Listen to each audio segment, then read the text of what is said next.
Ayo, R. Kelly. Pera mo na ng beat, ah. Wala kasi yung pambiling beat, eh. Kasi ako'y dukha. Ako'y dukha. Tumaas na naman ang presyo ng bigas, kaya ang kanin natin ngayon medyo matigas. Buti nga nakahingi ako sa kapitbahay, baka meron mong kaning amigo kahit palay. Kahit na walang ulam ako'y nagtitiis, samantalang ikaw linggo-linggo naglilibis. Ako'y naiinis at ako'y naiinggit, pinakain na isda ako pa ang namimingwit.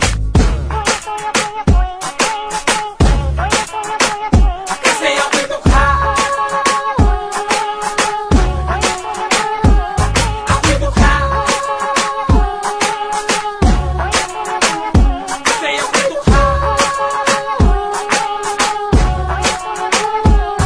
Aking inay balita ko, puro utang ka na raw. Laging ulam may munggong lumulutang sa sabaw. Sira na ang karton na aking pinagtulugan, iniinom kong tubig ay aking pinagmumugan. Inuwas ako maghahanap ng kapalaran, sa Maynila baka sakaling magkapangalan. Sumikat at magkaroon ng tagahanga, sana naman gumanda ang aking tadhana. Mabaon ni inay ay masahe at halik, wala na pala akong pamasahe pabalik. Patay. Kasi ako'y dukha. Ako'y dukha.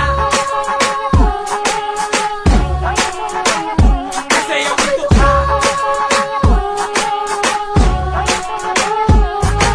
Ako'y yumaman nakapunta sa Amerika at sa Afrika. Dumami na ang aking salapi, pati ang pera ko meron sariling pabrika. Hindi na tayo mag-uulam ng talong at iles, ang ating bahay ay hindi na humalong dariles. Kung dati walang pambili ng 20 na patis, etong tseke tayo'y mamalengke sa Paris.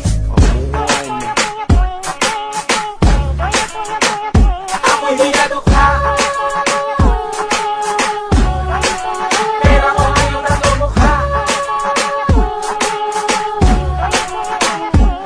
Di nadukha.